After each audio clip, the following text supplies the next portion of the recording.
Hai, jumpa lagi dengan Jejak Donghua. Kali ini menceritakan bagaimana Bai Yujing yang sudah tidak dapat lagi menahan amarahnya kemudian membunuh Raja Surgawi Yiluo. Bagaimanakah kisahnya?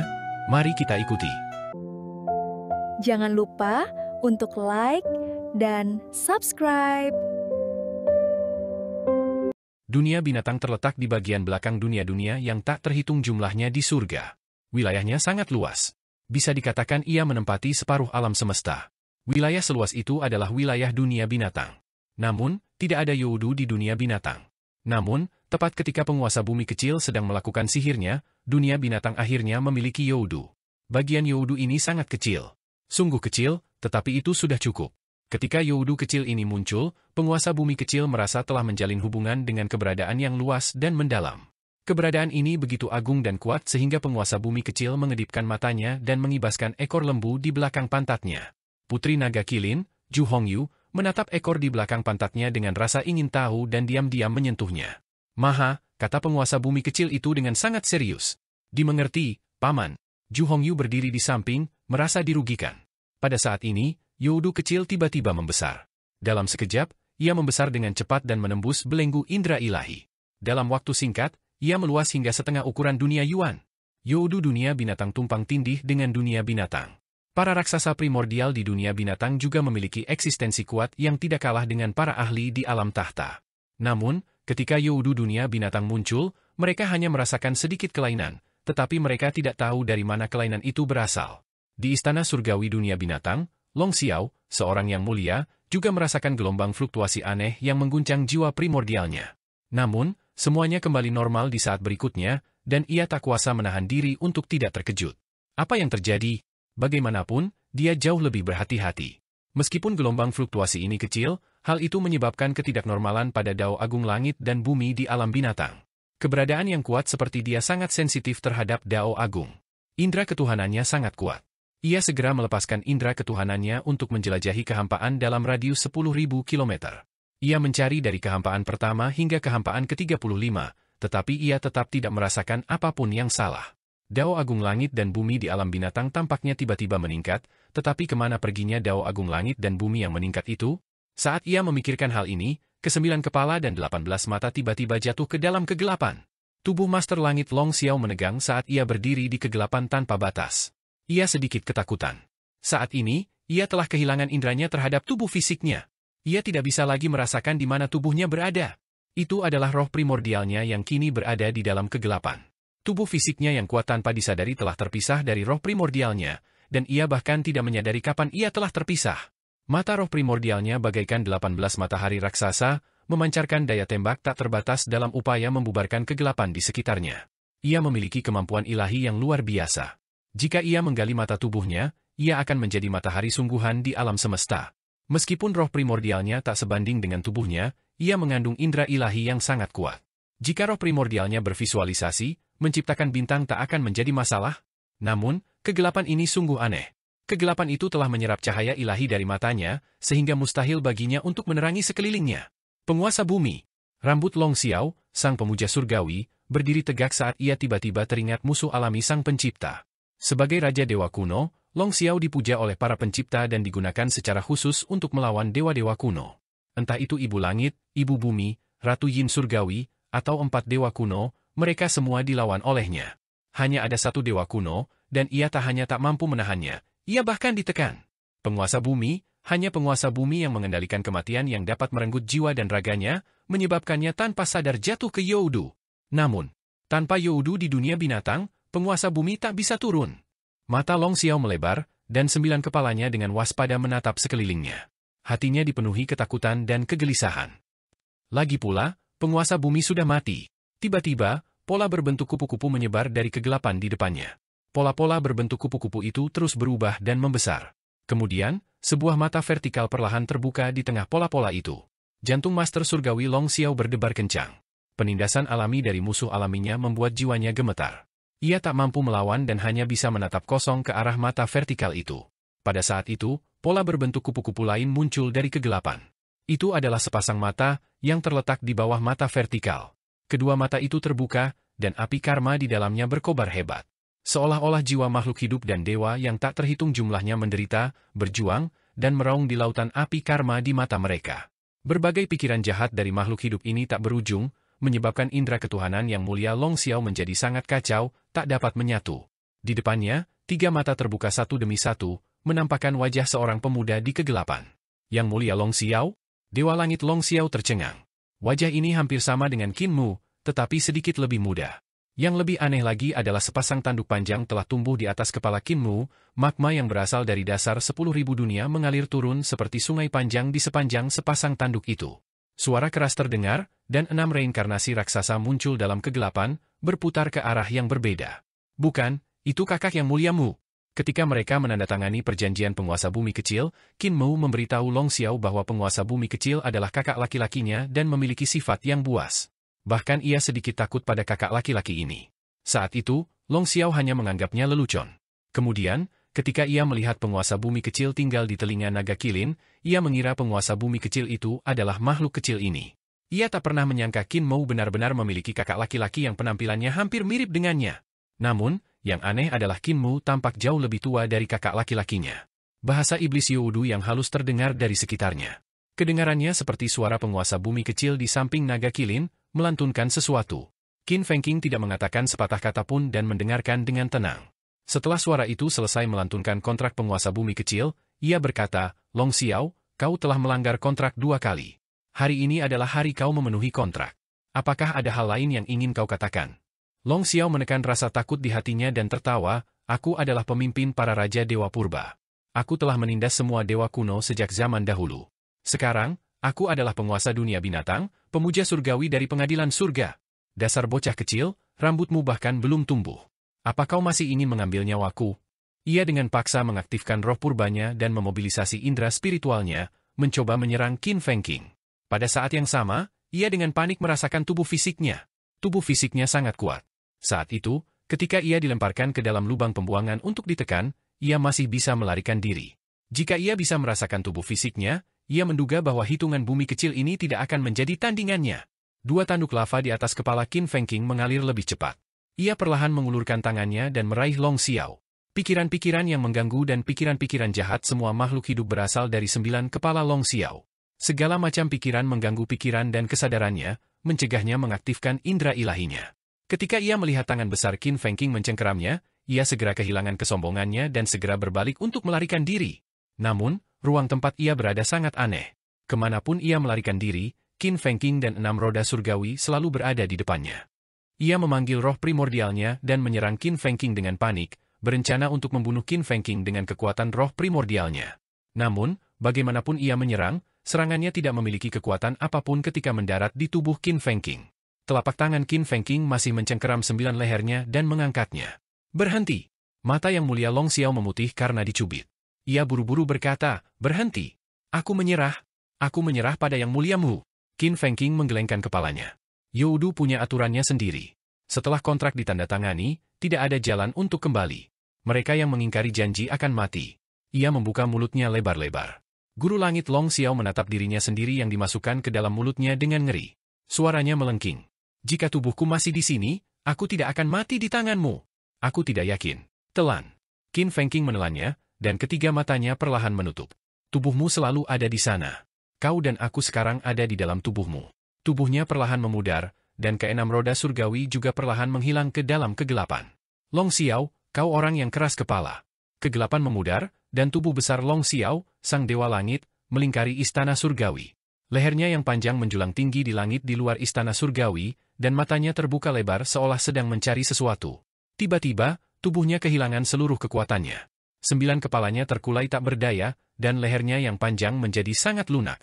Kepalanya jatuh dari langit, dan matanya terbuka lebar. Api di matanya masih menyala dengan ganas, seperti 18 matahari yang jatuh dari langit. Namun, ia telah kehilangan auranya sepenuhnya. Ia telah melanggar perjanjian penguasa bumi kecil. Penguasa bumi kecil, Qin Fengqing, telah muncul di tubuhnya dan mengambil jiwanya di hadapan roh primordialnya. Ia telah mencari tubuh yang selama ini ia coba rasakan. Nyatanya, tubuh itu selalu ada di sana. Pada saat ini, hampir semua binatang purba di dunia binatang tak dapat menahan diri untuk tidak mengangkat kepala mereka dimanapun mereka berada. 18 matahari jatuh dari langit. Leher dan kepala Long Xiao menghantam istana surgawinya satu demi satu, mendorongnya ke istana-istana. Long Xiao telah meninggal. Istana surgawinya, yang dibangun dengan harta tak terhitung dari istana leluhur, juga hancur berkeping-keping olehnya. Istana surgawi jatuh dari langit dan menghantam tanah. Di dalam sangkar indera spiritual, naga kilin tiba-tiba jatuh ke tanah dan menangis keras. Ia merasakan kematian ayah angkatnya. Di dalam istana, banyak sekali binatang buas berlarian ke segala arah. Istana surgawi runtuh dan jatuh dari langit. Beberapa binatang buas tidak bisa terbang, jadi satu-satunya yang menunggu mereka adalah kematian.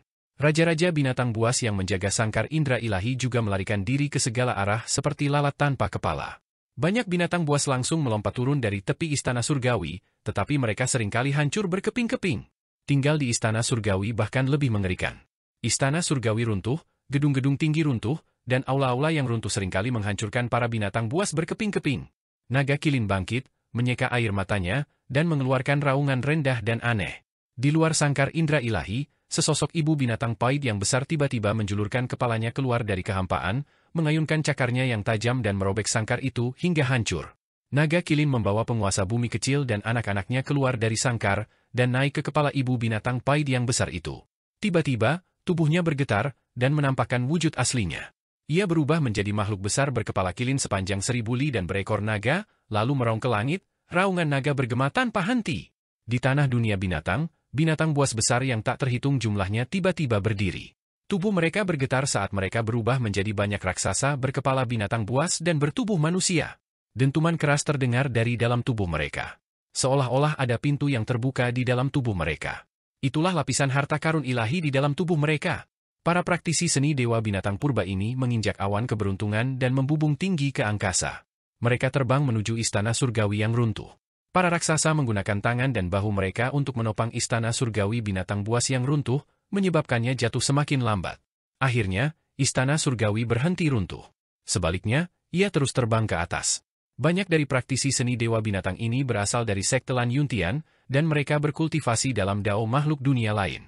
Kemudian, para makhluk dunia lain ini meninggalkan Gunung Hitam Agung di istana leluhur dan memasuki dunia binatang buas bersama naga kilin. Di sini, naga kilin memimpin mereka dalam upaya menggabungkan sistem kultivasi istana surgawi harta karun ilahi dengan karakteristik khusus ras binatang buas, menciptakan peradaban unik milik ras binatang buas. Selama bertahun-tahun, ia telah mencapai beberapa prestasi. Istana surgawi ras binatang kembali ke tempatnya semula. Naga kilin berdiri di tengah istana surgawi yang dikelilingi awan, dan di belakangnya terdapat mayat raksasa Long Xiao. Di reruntuhan istana surgawi ras binatang, para binatang raksasa mengguncang tubuh mereka, mengibaskan puing-puing dan pilar di tubuh mereka. Mereka adalah raja dari berbagai ras di alam binatang, dan mereka memiliki kekuatan yang hanya kalah dari guru surgawi Long Xiao, memerintah ras mereka sendiri. Satu persatu, para raja binatang raksasa melangkah maju dan tiba di depan ibu binatang pahit.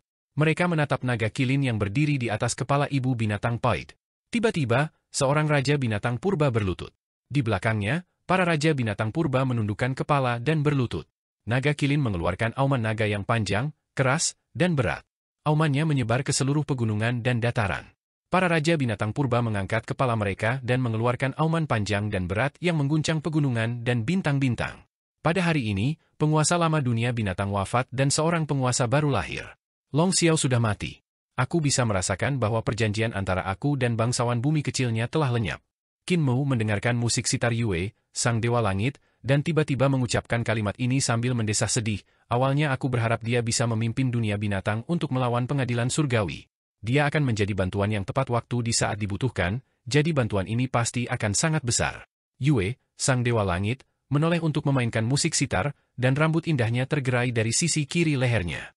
Namun, musik sitar itu terputus-putus dan tidak terlalu koheren. Long Xiao adalah seorang pelahap. Di zaman dahulu kala, ia lahir dengan mengandalkan Dewa Raja Boyang. Semua makhluk hidup memujanya, dan ia memakan manfaat dari Dewa Raja Boyang dan Sang Pencipta. Ketika Sang Pencipta meninggal, Long Xiao tidak mau melepaskan manfaatnya, tetapi ia tidak berani mempertaruhkan nyawanya untuk bertarung. Maka, ia pun memalsukan kematiannya agar bisa lolos dan bersembunyi di balik istana leluhur, agar bisa terus menikmati manfaat dari era Sang Pencipta. Selama era 10 dewa, ia mengandalkan pengadilan surga dan aliansi surga untuk membangun dunia binatang dan terus menikmati manfaatnya. Ia tidak perlu mempertaruhkan nyawanya untuk mempertahankan posisinya. Selama era Kaisar Surgawi menganugerahinya gelar 10 dewa. Kekuasaannya atas dunia binatang bersifat ortodoks, jadi ia terus menikmati manfaatnya. Dengan keberadaan seperti itu, bahkan jika kau menang di masa depan dan membangun pengadilan baru, ia akan tetap bergantung padamu dan terus menikmati manfaatnya. Pada saat itu, bagaimana Yang Mulia-mu akan menghadapinya mungkin akan menjadi masalah besar. Dewa Yue tiba-tiba memetik senar dan berkata dengan sedikit marah, mustahil memainkan partitur musik ini. Partitur yang ia mainkan adalah pemberian Qin Mu, dan itu sangat aneh. Yang Mulia Yue juga seorang ahli di bidang musik, dan ia adalah satu-satunya praktisi musik yang handal. Namun, ia masih belum mampu memainkan partitur Qin Mu sepenuhnya. Ini adalah karya yang diciptakan oleh mendiang istri Tuan Muda keempat. Tuan Muda keempat Istana Miluo sering memainkan karya ini di Sungai Kekacauan. Jika saya ingin berurusan dengan Tuan Muda keempat, saya harus mulai dari karya ini. Tatapan Qin Mu berkedip. Tuan Muda keempat hampir tidak memiliki kelemahan, dan satu-satunya kelemahan adalah karya ini. Yang Mulia Surgawi Yue membolak-balik partitur sitar, karya ini sangat sulit dimainkan. Kesulitannya bukan terletak pada partitur sitarnya, tetapi pada konsepsi artistiknya. Konsepsi artistik dalam partitur musik itu sangat mendalam, dan orang yang meninggalkan partitur musik itu mungkin telah melangkah ke surga ke-36 dari jalan tersebut. Meskipun partitur musikku telah mencapai beberapa prestasi, aku belum mengolahnya hingga tingkat seperti itu. Qin Mu menoleh ke samping dan bertanya, Yue, kapankah kekosongan zenitmu akan menjadi jalan? Yang Mulia Surgawi Yu mengangkat kepalanya dan tersenyum tenang. Aku merasa itu tidak jauh. Qin Mu sangat gembira dan tersenyum. Jika kau menjadi jalannya, peluang kita untuk menang akan lebih besar. Yang Mulia Surgawi Yu tak kuasa menahan rasa ingin tahunya.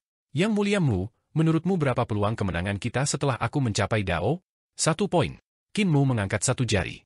Yang Mulia Surgawi Yue memutar matanya dan tidak tahu harus tertawa atau menangis. Hanya setelah aku mencapai Dao, aku akan memiliki 1 poin kemenangan? Jika aku tidak mencapai Dao, bukankah aku bahkan tidak akan memiliki 1 poin kemenangan? Qin Mu mengangguk, bersandar pada pohon besar itu bagus untuk berteduh. Dengan Kaisar Surgawi yang agung bersandar pada pohon besar istana leluhur, ibu kota Giok, kita sudah berada dalam posisi tak terkalahkan. Saat ini, kita mungkin terlihat bisa memblokir serangan istana Surgawi, tetapi kenyataannya, kita sama sekali tidak punya peluang untuk menang. Namun, seiring berjalannya waktu, peluang kita untuk menang akan semakin tinggi. Tatapannya tertuju pada kapal emas, dan hatinya membara dengan penuh semangat.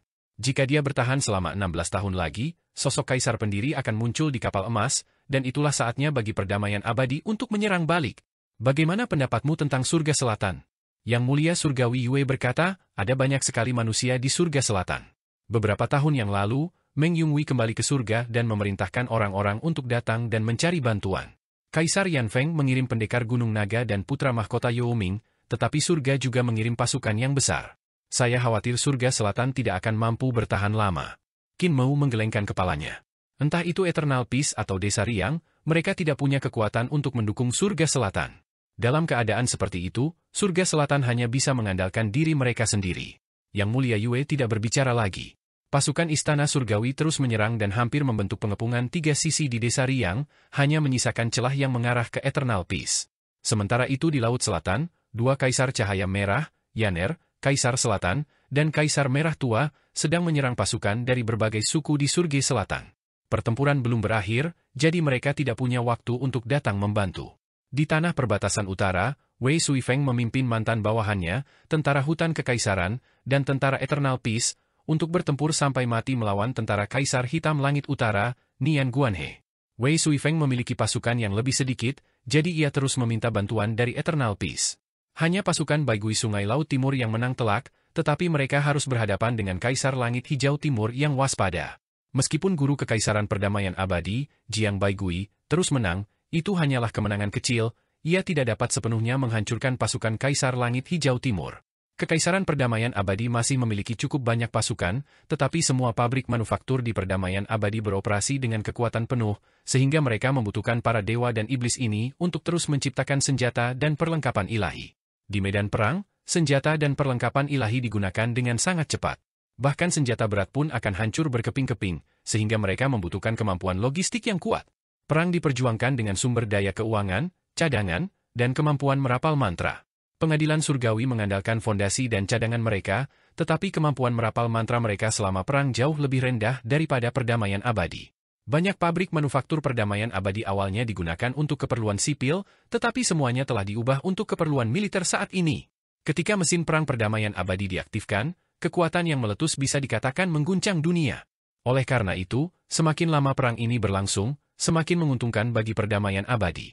Semakin singkat waktunya, semakin menguntungkan bagi istana surgawi.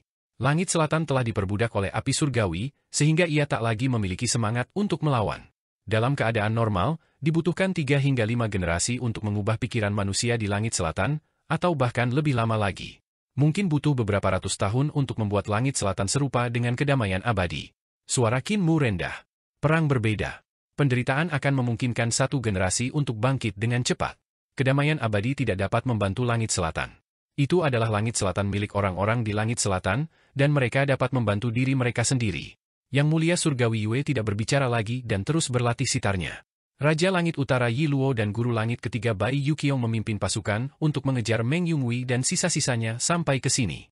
Raja Langit Yi Luo memberi perintah kepada para dewa dan iblis yang tak terhitung jumlahnya untuk memasuki api esok dan terbang ke berbagai tempat. Para dewa dan iblis ini memiliki seni ilahi yang luas dan turun ke setiap desa dan kota. Bai Yuqiong mengerutkan kening. Perintah Raja Surgawi Yi Luo membuatnya agak bingung. Para dewa dan iblis ini turun ke berbagai permukiman manusia di Yamin. Mereka menunjukkan kekuatan dan wujud dewa mereka, mengintimidasi manusia di permukiman tersebut. Atas perintah para dewa dan iblis ini, orang-orang yang berusia di atas 40 tahun di desa dan kota secara otomatis keluar. Mereka berbaris dan pergi ke pintu masuk desa atau gerbang kota, menaiki kapal-kapal yang telah berhenti di sana. Kapal-kapal dewa dan iblis dari berbagai ukuran lepas landas dan terbang menuju kapal-kapal besar yang melayang di langit. Kapal-kapal ini mengirim orang-orang ke kapal dan menyebar dari segala arah untuk terus mengumpulkan manusia. Bai Yuqing kebingungan. Raja Surgawi Yi Luo, ini. Miliaran dewa dan iblis dari istana surgawi menyerang desa yang riang dan kedamaian abadi. Para prajurit tidak boleh kelaparan. Raja Surgawi Yi Luo berkata, Yang Mulia berkata bahwa surga selatan adalah lumbung istana surgawi. Setelah makanan matang, barulah akan dipanen.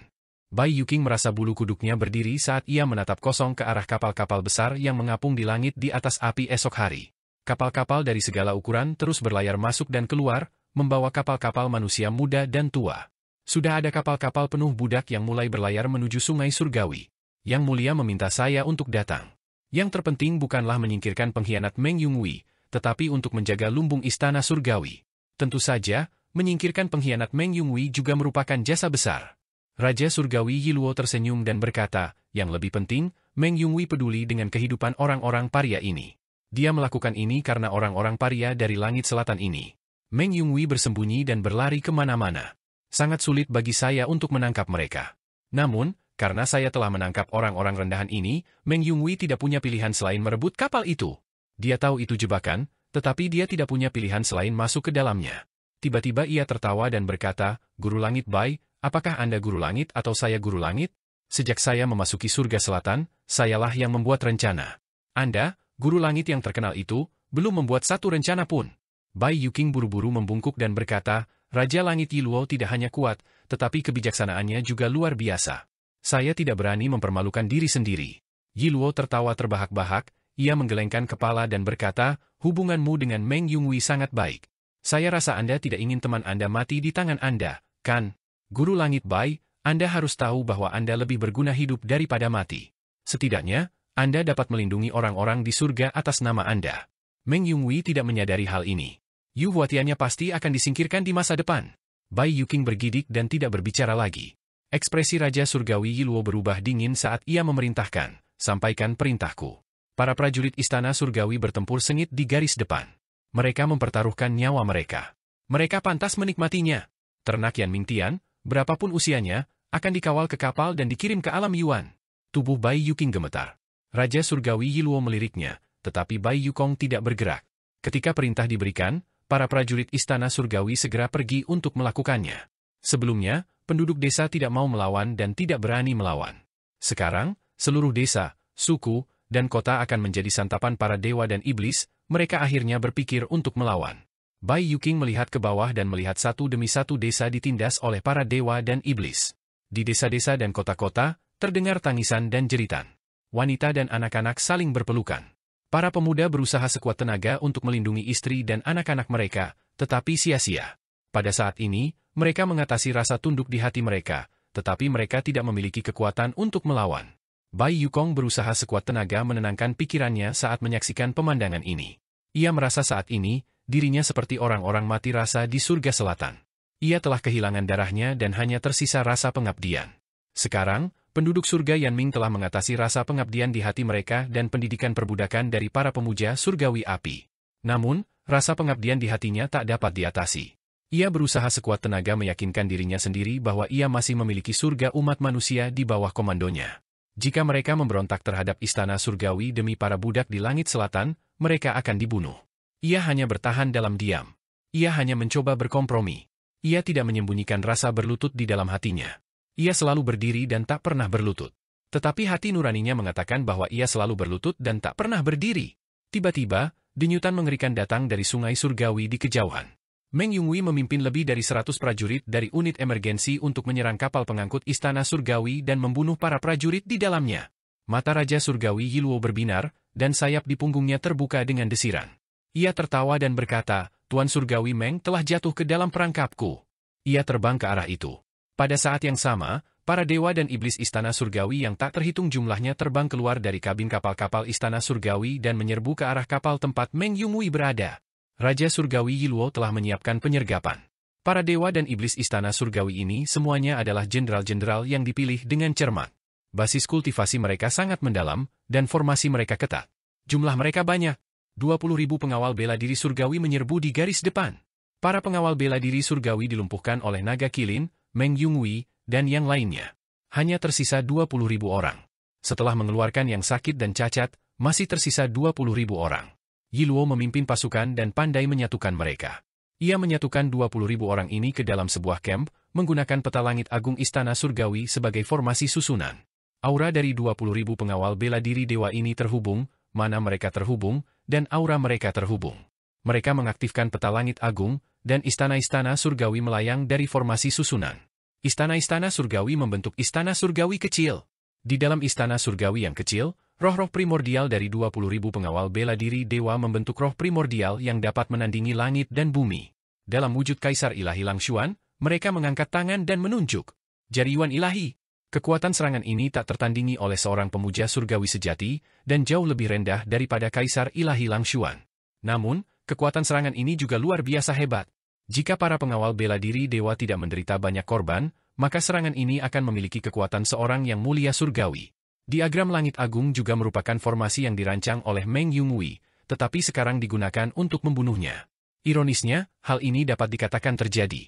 Meng Yunhui berdiri di atas kapal dan membentuk formasi berskala kecil dengan 100 prajurit dari camp kemunculan di belakangnya. Yuan Qi semua orang menyatu saat mereka mengaktifkan formasi tersebut. Meng Yunhui berada di alam kaisar, sementara prajurit lain dari camp kemunculan jauh lebih lemah.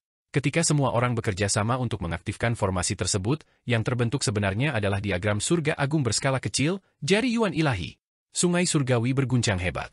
Di depan dan di belakang Meng Yunhui, 100 prajurit dari batalion manifestasi bulu terguncang hingga darah menyembur keluar dari mata, telinga, mulut, dan hidung mereka. Meng Yunhui mengerang dan terhuyung mundur.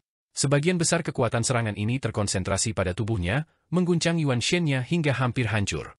Istana surgawi juga runtuh dengan sendirinya, dan aula yang tak terhitung jumlahnya hancur dalam sekejap. Harta karun ilahi di dalam tubuhnya mengeluarkan suara berderak, dan retakan mengerikan muncul satu demi satu. 2 penjaga bela diri ilahi menyerbu, dan pasukan lainnya mengepung kapal dari depan dan belakang. Meng Yunhui tiba-tiba tertawa terbahak-bahak dan berkata dengan tegas, "Putra mahkota, saatnya." Begitu ia selesai berbicara, sungai surgawi berguncang hebat, dan ombaknya bergulung-gulung. Di bawah sungai surgawi, tubuh kura-kura hitam raksasa itu melayang seperti benua, menopang kapal-kapal di punggungnya. Pangeran muda mengaktifkan kemampuan ilahinya dan membangkitkan angin serta ombak. Ia membangkitkan Bima Sakti dan membawa kapal-kapal budak yang penuh dengan orang-orang surga selatan saat mereka melesat pergi. Pangeran muda adalah putra tertua dari 2 kaisar Xuanwu. Kemampuan, basis kultivasi, dan mananya sangat kaya. Selain bakatnya yang luar biasa, ia menopang kapal-kapal bermenara satu demi satu, membuat pasukan surgawi dan iblis dari istana surgawi lengah. Tidak diketahui berapa banyak orang yang tertelan ke dalam ombak besar, mereka dihancurkan oleh kemampuan ilahi putra mahkota muda di dalam ombak. Formasi pasukan lain hancur, dan formasi garda bela diri ilahi juga sedikit tersebar. Meng Yunhui segera melihat keuntungan dan memimpin pasukannya yang tersisa untuk menyerbu keluar dari kapal dan menyerang garda bela diri ilahi, membunuh mereka hingga mereka benar-benar terbalik. Saat ia hendak memimpin pasukannya untuk menyerbu keluar dari pengepungan, seberkas cahaya tiba-tiba menyambar. Dengan suara keras, Raja Surgawi Yiluo mendarat di kapal bermenara yang baru saja ditumpangi Meng Yunhui. Wus! Raja Surgawi Yiluo membentangkan sayapnya dan dek kapal terangkat bersama rumah-rumah, memperlihatkan banyak orang yang gemetar di dalam kabin. Ada tua dan muda, wanita dan anak-anak, serta muda dan kuat. Meng Yunhui berhenti dan berbalik. Matanya merah, ia membungkuk dan terengah-engah sambil menatap tajam Raja Surgawi Yiluo. Raja Surgawi Yiluo tersenyum dan melambaikan tangannya. Sebuah gerbang langit selatan tiba-tiba runtuh dan menghantam sungai langit. Putra mahkota Youming mengirim kapal-kapal menjauh dan hendak menyelamatkan Meng Yunhui ketika gerbang langit selatan hampir mendorongnya keluar dari sungai. Putra mahkota, kawal kapal-kapal dulu. Meng Yunhui menegakkan punggungnya dan berteriak tanpa menoleh, "Aku akan menyusulmu." Putra mahkota Youming berbalik dan mendesak sungai untuk mengawal kapal-kapal dan orang-orang langit selatan pergi. "Berlututlah," kata Raja Surgawi Yiluo dengan acuh tak acuh. Di belakangnya, semua orang di kapal berlutut. Tak seorang pun berani berdiri. Beberapa anak ingin menangis, tetapi ibu mereka menutup mulut mereka. Raja Surgawi Yiluo mengangkat tangannya dan meraih seorang wanita, ia menatap Meng Yunhui dengan senyum mengejek. "Tuan Surgawi Meng, mereka hanyalah budak dan ternak. Mereka adalah makanan bagi para dewa dan iblis di Istana Surgawi. Ternak yang tak terhitung jumlahnya dikorbankan untuk para dewa setiap tahun.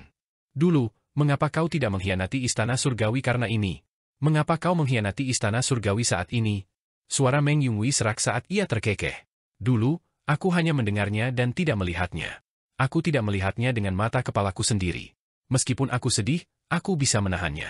Sekarang setelah aku melihatnya, itu telah menyentuh hati tauku dan aku ingin memberontak." Ia menegakkan punggungnya, lalu menyeka darah di sudut mulutnya.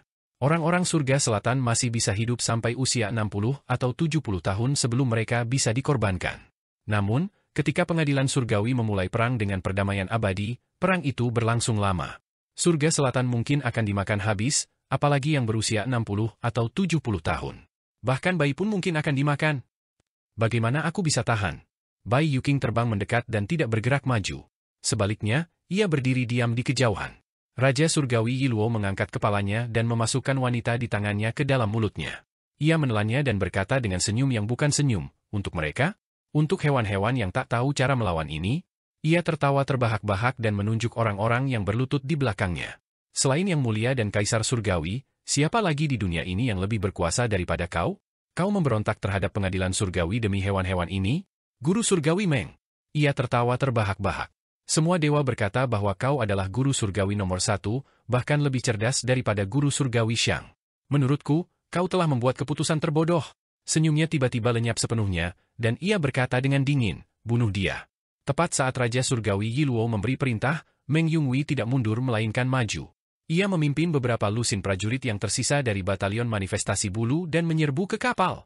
Ekspresi Raja Surgawi Yiluo tampak aneh. Saat ini, Meng Yunhui masih berani menyerbu ke sini.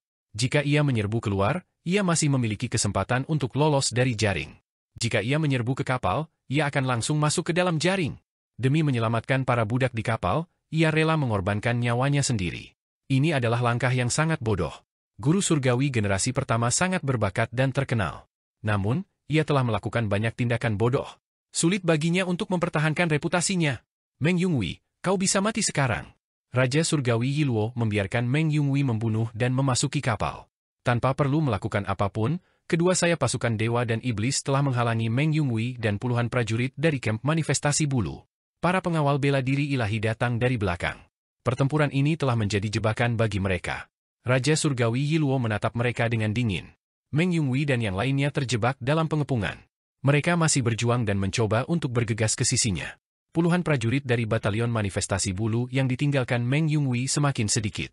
Satu persatu, mereka kehilangan nyawa, tetapi mereka masih mempertahankan sisi jenderal mereka, menghalangi senjata ilahi dan seni ilahi pasukan Istana Surgawi untuknya. Jika mereka tidak bisa menghalanginya, maka mereka akan menggunakan tubuh mereka untuk menghalanginya, menggunakan nyawa mereka untuk menghalanginya. Keberanian seperti itu sungguh mengagumkan. Raja Surgawi Yiluo memuji berulang kali, bertepuk tangan dan berkata, "Meng Yunhui, kau memiliki prajurit yang gagah berani di belakangmu, itu menunjukkan bahwa kau juga seorang pahlawan. Kasihan kau, hari ini kau harus mati di sini bersama para pahlawan ini." Ia masih tidak bergerak. Ia terus menatap dingin para prajurit di samping Meng Yunhui berjatuhan satu persatu. ia menyaksikan luka-luka di tubuh Meng Yunwei semakin banyak. Ia menyaksikan darah Meng Yunwei mengalir semakin deras, dan semangat serta energinya semakin melemah. Raja Surgawi Yiluo mulai menggerakkan kakinya. Saat ia bergerak, ia meraih seorang pemuda dan berkata sambil tersenyum, "Apakah kau melindungi manusia seperti ini?" Pemuda itu gemetar dan tidak berani bergerak. "Jika kau memukulku, aku akan melepaskanmu," kata Raja Surgawi Yiluo kepada pemuda itu. Pemuda itu membuka mulutnya dan setelah beberapa saat, ia berkata dengan suara gemetar, "Tuan." Raja Surgawi Yiluo membuka mulutnya dan memasukkan pemuda itu ke dalam mulutnya. Ia tertawa dan berkata, "Apakah ini jenis orang yang ingin kau lindungi? Mereka bukan orangmu, mereka hanyalah segerombolan ternak." "Tidak, meskipun mereka ternak, mereka harus melawan sebelum dibunuh. Mereka bahkan tidak sebaik ternak." Ia menangkap seorang lelaki tua lain, lalu terus menyerang keyakinan Meng Yunwei. Manusia di langit selatan adalah belatung. Mereka tidak punya pikiran, tidak punya kecerdasan, mereka hanyalah seonggok daging berjalan. Namun, kau akan mati di sini demi daging berjalan ini. Meng Yunwei, apakah menurutmu itu sepadan? Meng Yunwei menyerbu ke kapal. Tubuhnya berlumuran darah dan hanya tersisa selusin prajurit. Raja Surgawi Yiluo menelan lelaki tua itu sekaligus. Ia membentangkan sayapnya dan memerintahkan para pengawal perang dewa untuk mundur. Para prajurit di kedua sisi juga mundur. Meng Yunwei terengah-engah. Ia sudah kelelahan dan tak punya banyak tenaga tersisa. Namun, ia mengangkat kepalanya dan memelototi Raja Surgawi Yiluo. Raja Surgawi Yiluo meletakkan tangannya di belakang punggung dan berkata dengan tenang, "Tuan Surgawi Meng, jika kau bisa mengalahkanku, aku akan melepaskan manusia di kapal ini. Ayo, kita bertarung." Meng Yunwei membangkitkan semangatnya dan menatap para prajurit yang sudah putus asa. Ia sedikit ragu. Para prajurit yang bersamanya tak lagi mampu untuk melanjutkan pertempuran. Tiba-tiba, terdengar suara gedebuk di sampingnya. Seorang jenderal tua berlutut di tanah. Kepalanya tertunduk dan ia tak lagi bernapas. Meng Yunwei tertegun. Ia melihat bawahan tua yang mengikutinya itu penuh luka. Ia telah lama terluka parah, harta karun surgawi istananya telah hancur berkeping-keping, dan jiwa primordialnya telah berlubang-lubang. Akhirnya, ia tak mampu bertahan lebih lama lagi, jiwanya telah tercerai-berai. Di samping sang jenderal tua, tubuh seorang dewa manusia muda bergetar hebat. Ia menggenggam pedang dengan kuat di tangannya dan tak mampu bertahan lebih lama lagi. Ia menyeringai dan berkata, "Guru Surgawi, aku tak bisa lagi mengikutimu." Matanya terbelalak lebar dan tiba-tiba menghunus pedangnya untuk memenggal kepalanya sendiri. Dewa muda itu memegang kepalanya dan tersenyum. "Aku bersumpah tak akan menyeret Guru Surgawi bersamaku." "Guru Surgawi." Prajurit lain dari kamp kebangkitan menancapkan tombak patah di tangannya di gelada. Ujung tombak itu menekan dadanya. "Bisa mengikuti Guru Surgawi adalah keberuntungan dalam hidupku. Guru Surgawi, sampai jumpa di kehidupan selanjutnya." Ia maju dan menusukkan ujung tombak ke jantungnya. Tubuhnya tetap tegak. "Kita tidak punya kekuatan untuk bertarung lagi. Tetaplah di sisi Guru Surgawi.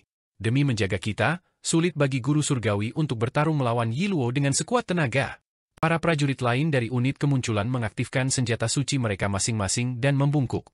Satu persatu, senjata suci itu membunuh roh primordial mereka. Penglihatan Meng Yunwei kabur oleh darah dan air mata di matanya. 11 sosok yang tewas berdiri dan para bawahan tua yang berlutut di tanah tanpa aura membuatnya merasa sedih, namun anehnya tenang. Dia mengerjap keras dan memeras darah dan air mata di matanya. Saat ini, air mata dan darah hanya akan mengganggu penglihatannya. Dia tidak jauh lebih baik daripada para bawahan tua ini. Harta suci dan istana surgawinya juga penuh dengan retakan, dan roh primordialnya juga diambang kehancuran.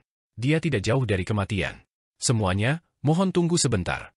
Ia terhuyung-huyung saat berjalan menuju Raja Surgawi Yiluo. Saat itu, auranya kuat dan bercampur dengan ki dan darahnya, mewarnai kapal menjadi merah tua. Saat itu, Raja Surgawi Yiluo sedikit tergerak. Meng Yunwei sudah berada di ujung tanduk. Dalam keadaan seperti ini, Meng Yunwei bahkan tidak bisa menggunakan 10% dari kekuatan biasanya. Berhitung adalah seni.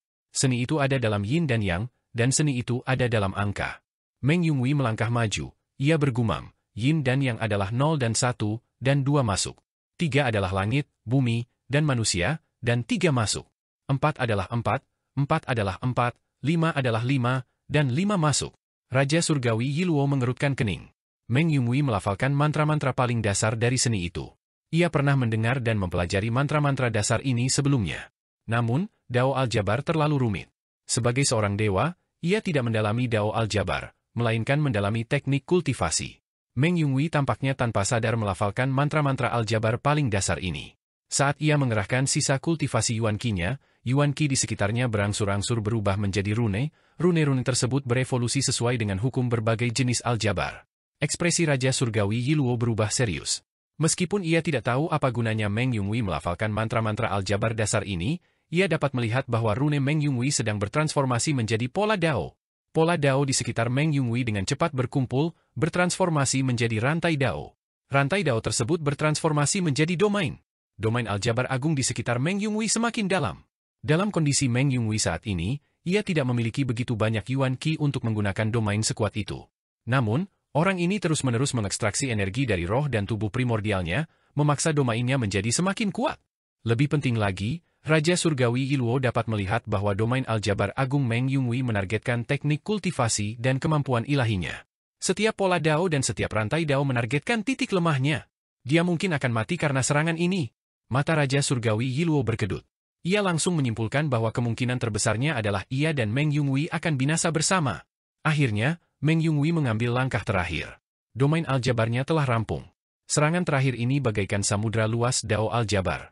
Samudra ini dipenuhi dengan prinsip-prinsip aljabar yang mendalam. Pada saat itu, Raja Surgawi Yiluo mundur selangkah. Ia membentangkan sayapnya dan membungkus manusia-manusia langit selatan yang tak terhitung jumlahnya di atas kapal. Ia mengumpulkan mereka di bawah sayapnya dan terbang menuju Meng Yunhui. Domain aljabar tiba-tiba berhenti di depan hidung manusia pertama dari langit selatan. Meng Yunhui berdiri di sana dan tiba-tiba kehilangan seluruh kekuatannya. Ia jatuh berlutut dengan bunyi gedebuk. Raja Surgawi Yiluo menghela napas panjang lega. Manusia-manusia yang terbungkus sayapnya jatuh ke tanah satu persatu. Dahinya bermandikan keringat dingin. Ia tertawa terbahak-bahak, tetapi tawanya bergetar. Guru Surgawi Meng, jadi kau masih seorang wanita. Kau masih tidak bisa berbuat apa-apa pada hewan-hewan ini. Tubuhnya sedikit gemetar. Ia tersenyum dan berkata, jika kau tidak peduli pada hewan-hewan ini, maka kau akan membunuhku. Hehe, sayang sekali kau terlalu peduli dengan nyawa anggota klanmu. Inilah alasan mengapa umat manusiamu tidak akan pernah berhasil. Tubuhnya berhenti gemetar dan ia melangkah maju. Meng Yunhui berlutut di tanah dan menundukkan kepalanya. Raja Surgawi Yiluo mengeluarkan sehelai bulu dan mengubahnya menjadi pedang emas, lalu menghampirinya. Raja Surgawi Yiluo mengangkat pedangnya. Pada saat itu, seorang lelaki tua berlutut di tanah, gemetar saat ia merangkak berdiri, menghalangi Meng Yunhui. Ia mengangkat kepalanya dan berkata, Guru, jangan bunuh dia. Raja Surgawi Yiluo mengerutkan kening saat menatap petani tua ini yang jelas-jelas menghadap tanah kuning dan langit. Ucapkan lagi, Raja Surgawi Yiluo berkata dengan acuh tak acuh. Petani tua itu berkata, Tuan, jangan bunuh. Pedang Raja Surgawi Yiluo menebas ke bawah, dan kepala petani tua itu berguling ke samping. Raja Surgawi Yiluo menendang tubuhnya dan terus mengangkat pedang di tangannya. Pada saat ini, seorang pemuda berdiri dan membuka tangannya untuk menghalangi Meng Yunhui. Tuan, jangan bunuh dia. Raja Surgawi Yiluo menatap pemuda ini dengan heran dan tersenyum. Kau berani berdiri dan berbicara denganku? Tuan. Tepat saat pemuda itu berbicara, cahaya pedang menebas ke bawah dan ia berubah menjadi mayat tanpa kepala. Raja Surgawi Yiluo melihat sekeliling dan tertawa, siapa lagi yang menghalangiku untuk membunuhnya? Dari kerumunan klan Langit Selatan, banyak sosok berdiri diam, menghalangi jalan Meng Yunhui. Ada pria tua, wanita, anak-anak, dan pemuda. Mereka semua terdiam, tak seorang pun berlutut di tanah. Semakin banyak orang berdiri di depan Meng Yunhui, membuat Raja Langit Yiluo mengerutkan kening. Kemarahan di hatinya semakin membara. Dasar belatung, beraninya kalian menyinggung Yang Maha Kuasa. Raja Langit Yiluo sangat marah. Ia tertawa terbahak-bahak dan berkata, ada begitu banyak surga di klan Langit Selatan. Bahkan jika aku membunuh kalian semua, masih akan ada banyak budak. Auranya meletus, dan ia menerbangkan semua orang dari klan Langit Selatan. Tiba-tiba, manusia yang terhempas oleh auranya terangkat ke udara oleh kekuatan yang lembut. Raja Langit Yiluo mendengus dingin dan menatap Bai Yuqing yang berjalan ke arahnya. Dia berkata dengan acuh tak acuh, Tuan Surgawi Bai, apakah Anda akan menjadi seperti Meng Yunhui dan memberontak demi belatung-belatung ini? Bai Yuqing menatap lurus ke mata Raja Surgawi Yiluo, lalu berkata dengan lembut, Tuan Surgawi Bai, kemampuan ilahi Anda tak tertandingi. Anda telah menaklukkan pengkhianat Meng Yunhui. Membunuh Meng Yunhui hanya akan mengotori tangan Anda. Biarkan saya yang melakukannya. Pengkhianat Meng mahir dalam sihir. Sulit dikatakan jika dia tidak punya trik tersembunyi. Raja Surgawi Yiluo mengangkat alisnya dan berkata dengan senyum yang bukan senyum, Tuan Surgawi Bai ingin mengeksekusi Meng Yunhui secara pribadi? Kudengar kalian berdua berasal dari sekte yang sama. Kalian bisa dianggap sebagai saudara senior dan saudari junior. Bagaimana mungkin kalian melakukannya? Bai Yuqing melangkah maju dan berdiri di depan Meng Yunwei. Ia menghunus pedang ilahi dan menekannya ke dada Meng Yunwei. Ketika Raja Surgawi Yiluo melihat wanita itu membelakanginya, dia menjadi waspada dan mundur diam-diam untuk mencegah wanita itu menyerang balik secara tiba-tiba. Dia pada dasarnya berhati-hati dan tidak nyaman dengan Bai Yuqing. Tatapan Bai Yuqing tertuju pada wajah Meng Yunwei. Saat ini, Meng Yunwei tersenyum sambil menatapnya. Kakak senior, mengapa kau mengkhianati pengadilan surgawi saat ini? Buku jari kanan Bai Yuqiong, yang memegang pedang, memutih karena ia telah mengerahkan terlalu banyak kekuatan. Ia merendahkan suaranya dan menggertakkan giginya. Ini bukan kau? Kau tidak bisa menyelamatkan Nantian. Aku bisa menyelamatkan mereka. Mereka berdiri. Meng Yunwei terus-menerus batuk darah. Ia mengulurkan tangan dan meraih pedangnya. Sedikit demi sedikit, ia menusukkannya ke jantungnya, terengah-engah dan berkata, masih ada harapan bagi mereka. Adik junior, jika kau membunuhku, kau bisa mendapatkan kepercayaan Yiluo. Kau bisa melindungi anggota klan yang telah bangkit ini. Jika kau memiliki kesempatan untuk membunuh Yiluo, tidak. Bai Yuqing berusaha sebisa mungkin untuk menjaga suaranya tetap rendah saat ia menghunus pedangnya agar tidak menusuk jantungnya. Dengan nada terisak, ia berkata, aku tidak bisa melawan gerbang surga selatan, kakak senior. Aku tidak bisa melawan pengawal bela diri ilahi. Aku tidak bisa melawan Raja Surgawi Yiluo. Ya, kau bisa. Jari Meng Yunwei patah, tetapi ia masih mengerahkan sisa tenaganya untuk meraih pedang Meng Yunwei dan menusukkannya ke jantungnya. Ia menyeringai dan berkata, kau bertanya mengapa aku mengkhianati pengadilan surgawi, dan kukatakan padamu bahwa seseorang pernah berkata kepadaku bahwa ia bermimpi. Dalam mimpinya, umat manusia bangkit, dan begitu mereka bangkit, mereka tak akan berlutut lagi. Ia berkata bahwa dalam mimpinya, umat manusia tak akan lagi menjadi budak, melainkan santapan para dewa dan iblis. Dalam mimpinya, umat manusia mengendalikan nasib mereka sendiri. Mimpi ini, darah mengalir keluar dari mulutnya, dan mulutnya penuh darah, ucapannya agak tidak jelas. Aku juga bermimpi ini. Ketika aku menjadi dewa umat manusia dan naik ke pengadilan surgawi, aku juga bermimpi ini. Kemudian, aku merasa pikiran ini terlalu kekanak-kanakan, jadi aku melupakannya. Sampai aku tiba di surga selatan dan melihat semuanya di sini. Mimpi ini seperti kelahiran kembali iblis di hati Dao. Air matanya jatuh satu persatu saat ia menatap Bai Yuqing, matanya menunjukkan tatapan memohon. Adik Bai, baru sekarang aku menyadari bahwa ini bukanlah iblis di hati Dao. Dulu, aku selalu berpikir tentang bagaimana aku bisa mengolah domain aljabar, tetapi aku tidak pernah bisa mengolahnya. Ketika mimpi ini terlahir kembali, itu akan menjadi kenyataan dengan sendirinya. Dulu, ketakutanku adalah iblis batin. Jakunnya bergoyang saat ia meludahkan seteguk darah, memaksa sisa kata-katanya kembali ke perutnya. Di kejauhan, Raja Surgawi Yiluo mencibir, Guru Surgawi Bai, apa yang kau tunggu? Meng Yunwei menggunakan sisa tenaganya untuk meraih pedang Bai Yuqiong dan menusukkannya ke jantungnya. Telapak tangan Bai Yuqiong gemetar, tetapi kali ini, ia tidak menghentikannya. Meng Yunwei dengan tenang duduk di tanah dan mengangkat satu jari, menunjuk ke arah orang-orang surga selatan. Senyum muncul di wajahnya, ia bergumam, mereka yang mampu tanpa belajar memiliki kemampuan yang baik. Mereka yang tahu tanpa berpikir, memiliki hati nurani yang baik seperti anak kecil, tidak ada orang yang tidak mengenal orang yang mereka cintai, dan orang yang lebih tua, tidak ada orang yang tidak tahu bagaimana menghormati saudara mereka, dan kerabat mereka, dan kebajikan mereka, dan orang yang lebih tua, dan kebenaran mereka. Tidak ada cara lain untuk mencapai dunia. Ia memiringkan kepalanya dan jatuh ke tanah. Bai Yuqing menghunus pedangnya dari dadanya dan menoleh untuk melihat orang-orang surga selatan. Meng Yunwei telah memberinya satu pelajaran terakhir sebelum ia meninggal. Yaitu, setiap orang memiliki hati nurani di hati mereka. Orang-orang surga selatan bukannya tak tersembuhkan. Begitu Meng Yunwei meninggal, roh primordialnya runtuh dan jiwanya hancur berkeping-keping, berubah menjadi pasir hitam yang berterbangan dari tubuhnya. Luka-lukanya terlalu parah, dan roh serta jiwa primordialnya telah hancur. Seharusnya ia sudah lama meninggal, tetapi basis kultivasinya terlalu kuat, jadi ia bertahan. Guru Langit Bai, akhirnya kau menenangkan pikiranku. Raja Langit Yiluo melihat pasir hitam di tubuh Meng Yunwei dan menghela napas panjang lega. Ia berjalan mendekat, tersenyum, dan berkata, sebelum perjalanan ini, Yang Mulia berpesan agar Guru Langit Ketiga, Bai Yuqing, dan umat manusia juga berhubungan baik dengan Meng Yunwei. Kita tidak boleh lengah. Sepanjang perjalanan, aku juga waspada dan curiga terhadap Guru Langit Bai. Aku telah mengujinya berkali-kali. Guru Surgawi Bai adalah orang yang sangat saleh. Dia membunuh pengkhianat Meng Yunwei dengan tangannya sendiri. Saya mengaguminya, tetapi saya juga bisa merasa tenang. Bai Yuqing menundukkan kepalanya dan menatap pedang di tangannya, suaranya dipenuhi dengan nada dingin. Si pengkhianat Meng tidak mengenal waktu dan tidak memahami situasi saat ini. Dia tidak tega untuk setia kepada kaisar. Dia telah menerima dukungan dari pengadilan surgawi dan tidak berniat melayani pengadilan surgawi. Dia lebih buruk dari binatang buas. Tentu saja, aku ingin membunuhnya dan menarik garis yang jelas dengannya. Air mata mengalir dari matanya, tetapi yang aneh adalah air mata itu berubah menjadi api yang melayang di samping wajahnya. Meskipun suaranya dingin, ada jiwa yang terbakar dengan api suci yang berjuang dan meraung di dalam tubuhnya. Hatinya dipenuhi dengan kesedihan dan kemarahan yang tak berujung, yang membuat jiwa yang pantang menyerah ini semakin panas, seolah-olah ingin melepaskan diri dari belenggu tubuh fisiknya.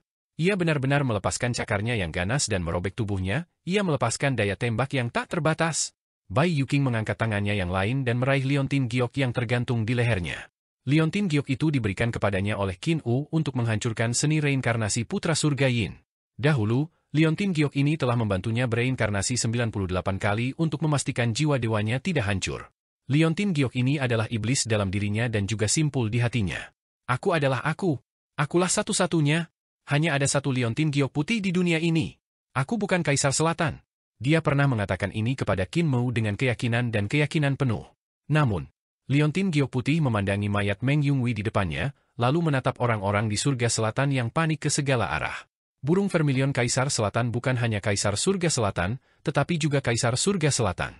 Sebagai burung vermilion, ia gagal melindungi Surga Selatan dan orang-orang di Surga Selatan. Ini adalah kegagalan tugas, kegagalan tanggung jawab, dan ini adalah kesalahan Kaisar Selatan. Dan semua ini seharusnya tidak ditanggung oleh orang-orang di Surga Selatan, seharusnya tidak ditanggung oleh Meng Yunghui. Orang-orang di Surga Selatan tidak pernah berbuat salah. Mereka hanya tinggal di Surga Selatan, dan Meng Yunghui tidak pernah berbuat salah. Ia hanya kebetulan datang ke Surga Selatan. Tangan yang memegang liontin giok bergetar. Aku tidak ingin menjadi Kaisar Selatan. Aku tidak ingin menjadi bagian dari Kaisar Selatan. Aku adalah api suci yang terbentuk dari tetesan air mata terbang menuju liontin giok dan memasukinya. Raja Surgawi Yiluo berjalan mendekat, tersenyum, dan berkata, Yang Mulia memberi saya kendali atas gerbang Surga Selatan untuk berjaga-jaga terhadap Anda. Namun, Anda melakukannya dengan baik dan tidak mengecewakan Yang Mulia. Tuan Surgawi Bai, di masa depan, Anda akan menjadi seorang pemuja surgawi, seperti pemuja surgawi api. Pemuja surgawi api membunuh pemuja surgawi Yun dan mendapatkan dukungan Yang Mulia. Namun, pemuja surgawi api itu ambisius. Jangan ulangi kesalahannya. Akankah aku menjadi pemuja api surgawi lainnya? Bai Yuqing tersenyum. Amukan api yang dipancarkan oleh jiwa gila di dalam tubuhnya menjadi semakin kuat dan sulit dipadamkan. Itu adalah sesuatu yang tak berani ia hadapi. Karena itu adalah jiwa Kaisar Selatan. Jiwa ini sebenarnya memiliki kecenderungan untuk bangkit dengan sendirinya, dan tidak perlu melalui reinkarnasi terakhir. Apakah itu hati nurani yang disebutkan Meng Yunghui? Apakah Meng Yunghui yang telah menggunakan kematiannya untuk membangkitkan hati nurani orang-orang surga selatan pada saat yang sama ia juga telah membangkitkan hati nuraninya? Apakah hati nurani inilah yang menyebabkan jiwa Kaisar Selatan di dalam tubuhnya mulai bangkit dan meletus dengan api yang berkobar, ingin membakar tubuh fisiknya dan melepaskan belenggu? Api liar membakar hati dan jiwa daonya, membuatnya ingin melepaskan api yang tak terkekang dan melepaskan energi tak terbatas di dadanya untuk melindungi langit selatan menggantikan Meng Yunghui, untuk melakukan apa yang belum pernah dilakukan Kaisar Selatan. Dia tidak ingin mati. Dengan melepaskan jiwa Kaisar Selatan, Bai Yuqing bukan lagi Bai Yuqing, melainkan Kaisar Selatan. Raja Surgawi Yiluo berjalan ke sisinya dan memandangi orang-orang di langit selatan yang sedang berjuang. Ia berkata, kalian akan lebih baik daripada api surgawi. Berlututlah. Wajahnya menjadi gelap dan ia berteriak kepada orang-orang di langit selatan, leluconnya sudah berakhir. Berlututlah. Namun, tidak ada seorang pun yang berlutut di depannya. Wajah Raja Surgawi Yiluo berubah semakin muram. Ia mencibir dan berkata, kalian belatung, apa kalian ingin mati? Tiba-tiba, seorang pemuda mengambil sepotong kayu patah dan mengerahkan seluruh kekuatannya untuk menghantamkannya ke kepalanya. Serangan ini tidak menyakitkan bagi makhluk seperti Raja Surgawi Yiluo. Namun, rasanya seperti ia telah menyinggung sisik terbalik seekor naga. Rasanya seperti penghinaan besar yang membuatnya tak kuasa menahan amarah di dadanya. Raja Surgawi Yiluo mengangkat tangannya dan mencengkeram leher pemuda itu.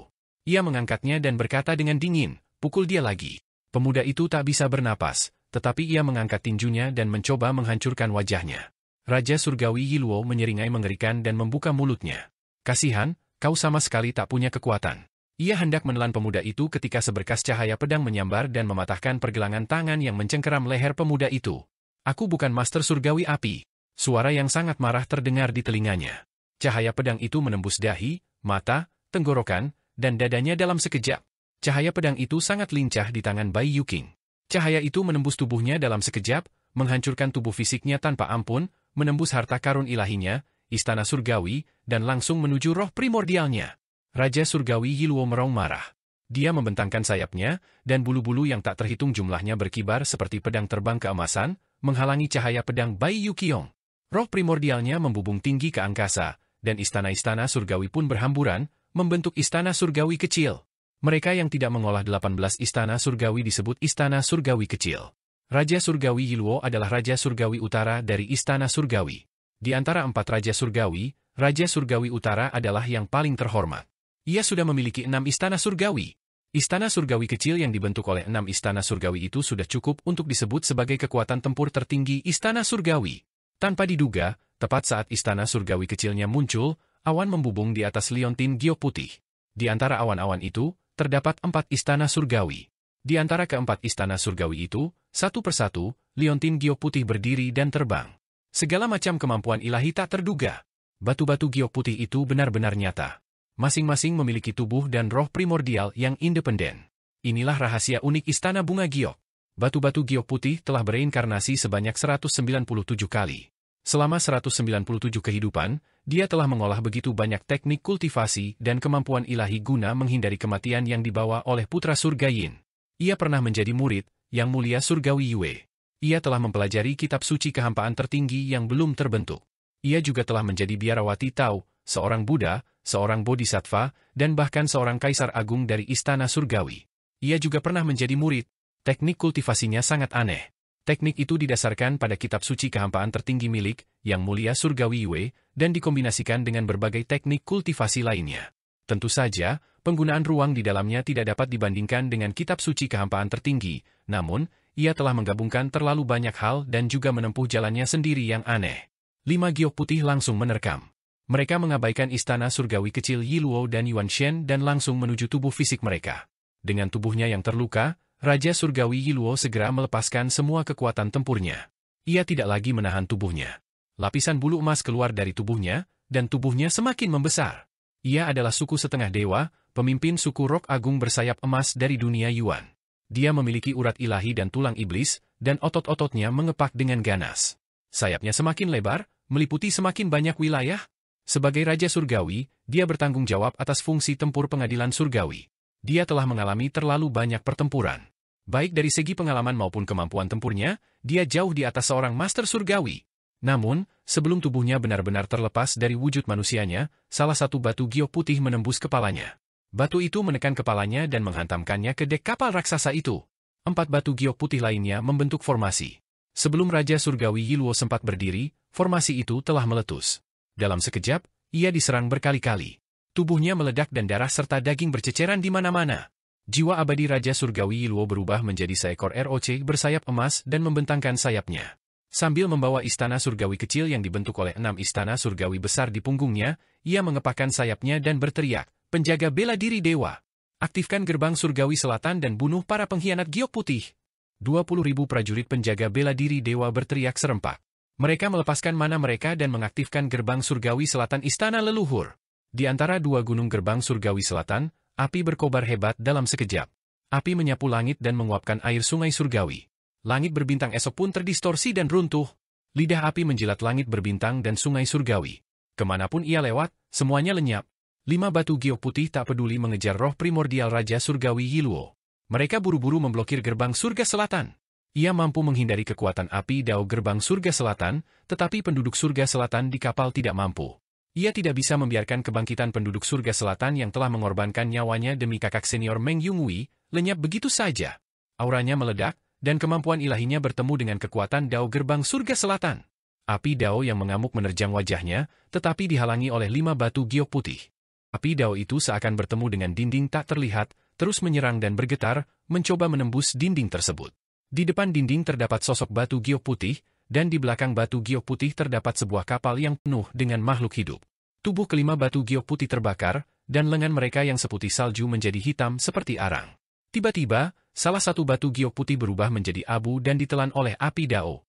Kemudian, batu giok putih kedua dikremasi oleh api dao, lalu yang ketiga, Dan yang keempat, tak lama kemudian, hanya batu giok putih yang tersisa di kapal. Tubuh mereka gemetar, dan mereka tak mampu lagi bertahan. Roh primordial Raja Surgawi Yiluo berteriak dengan keras, bakar dia sampai mati. Bakar belatung-belatung di kapal ini. Ia menjadi bingung dan jengkel.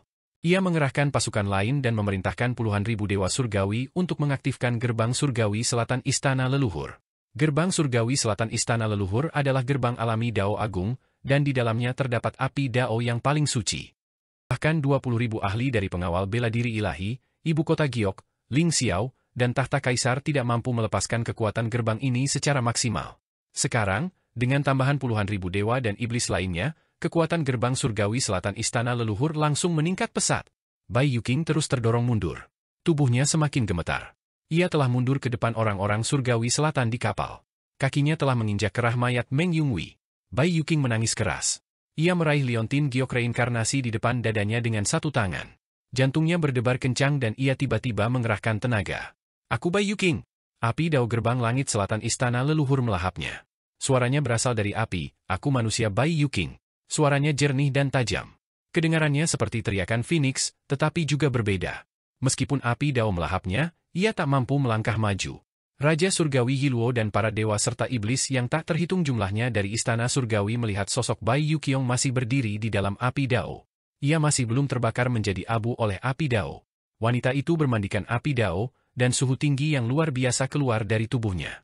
Api luar biasa itu terhubung dengan api Dao gerbang langit selatan Istana Leluhur dan selaras dengannya.